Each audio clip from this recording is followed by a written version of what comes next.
What's up, no lifers and gacha enjoyers? Gids here for another video on Wuthering Waves, and today let's talk about 100%ing the whole map in Wuthering Waves. Basically, this video is for people that are bored and have nothing else to do, like me. So if you have finished all the main quests, side quests, hunting for all your echoes, and just looking for something else to do, then you can probably perhaps just 100% explore the whole map. Okay, but before we go through that, just few things. You don't really want to do this one. It's going to suck the life out of you, man.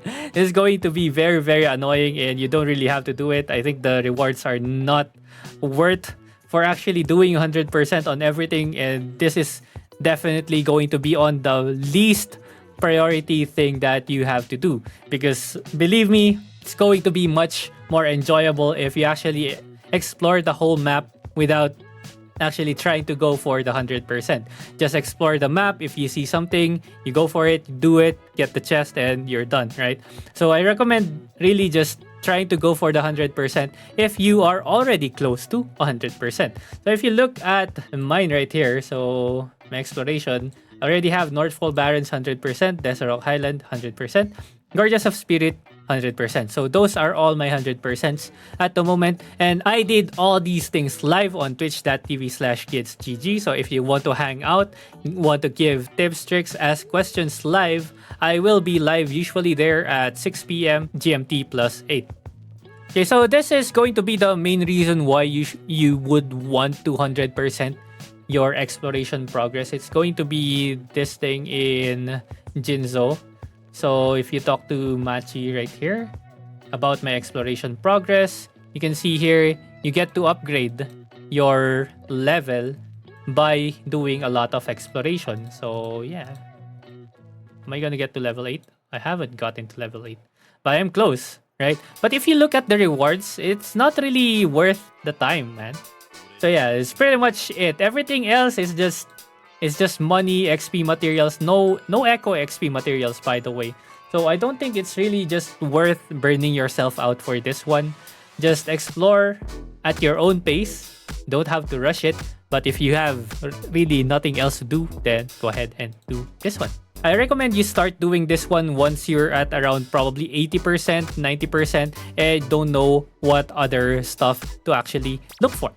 So, first thing that I'm gonna share to you is if you press M, which shows up your map, you can actually press this thing right here. So, shout out to Chanier who actually told me this one, because initially I didn't know that in order to increase your exploration, it's not just all about the puzzles and chests. There are actually other things, like when you press this one, you can see Resonance Beacon is part of it, Sonan's Casket is part of it, and the Blob Flies are actually a part of it. There are also the viewpoints that are part of it. So I didn't know this one initially, so I was mindlessly looking for chests wherein I actually had, I'm not sure if it was already almost 100% on supply chests, and I was wondering, why am I still at 90 or 80%? Then it's probably the blob flies, the viewpoints, or the Sonan's Caskets in the area. Okay? So that's something that you want to keep in mind, that it's not all chests that will increase your exploration rate.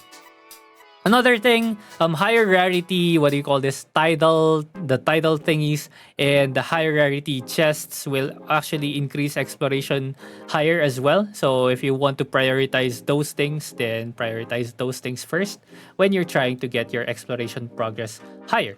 Okay, now on to how to actually increase it. First things first, let's talk about the tools that you can already use in game. So I've already told you about this thing, the compass for the exploration progress, so at least you know which ones to focus on. So if you don't have supply chests, you're only going to focus on supply chest.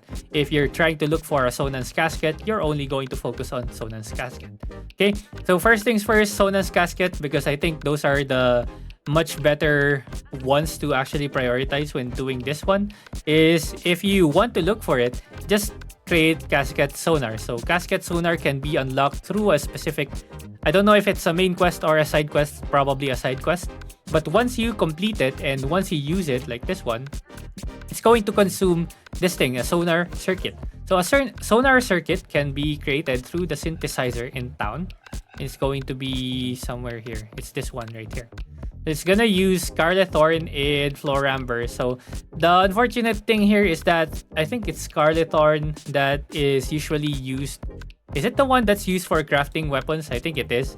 But yeah, it's pretty much useful, especially when there's like limited amount of Sonan's caskets left that you need. So my Sonan's casket, I think, is already at level 10, or the reputation over here on the relic merchant is already level 10, and everything else that I'm getting is just now a freebie. So if I use this one also, it's actually just going to scan. It does not have a range. It's just gonna show you the nearest Sonan's casket available that you can actually get, which mine is right over here, and I can just take that one later. Next tool I'm going to share is the Loot Mapper.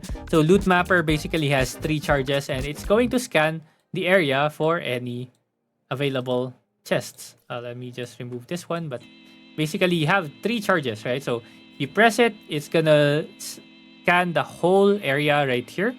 The thing that you have to note about this one is this does not scan any puzzles or anything that will not show up the chest right away. So if the chest is not spawned basically in the map, it will not show up. So there are a lot of things like this that will not show up in the map, and it's going to be very, very annoying because you'd think you have cleared the area. You have not. But basically, yeah, that's basically it for the Loot Mapper. Alright? Okay, another tip, if you've played Genshin, I'm pretty sure you should know this one already, but always utilize the high grounds because this is where you usually have the most visibility. So always teleport to areas that are highest in the map. So one place that I can share is this one, the highest point. Also, if you reach this place, you want to actually sit on this chair to unlock an achievement, and then go ahead and start dropping down or use your glider and actually slowly scan the area. Okay, also another tip, bring eye drops. Your eyes might hurt after a few hours of actually doing this one. So yeah, it's going to be hard. I know, like legit, it's going to be hard. Very, very hard doing this. Anyways, that's pretty much it for the in-game tools that I have. Next, I'm gonna share to you this tool. It's called an interactive map. So if you played Genshin Impact again, this is something that is not new to players from doing Genshin Impact. Okay, so this is the interactive map. So again, I'm gonna leave the link on the description or in the comments, pinned comments, so that you can actually use it. So this one's very useful in combination with the compass. So let's go back in game. So for example, this is just an example, okay?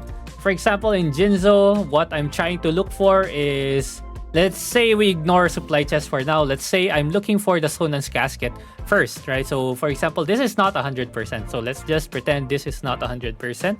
So let's go into this tool right here, and this is Jinzo. Around Jinzo, what you do is you just select Sonan's casket right here, and you can see all the locations of Sonan's casket around the area. And now what you do is, while looking at this one, go back into your game and actually start marking them, right? So for example, there was one right on top of the Nexus right here.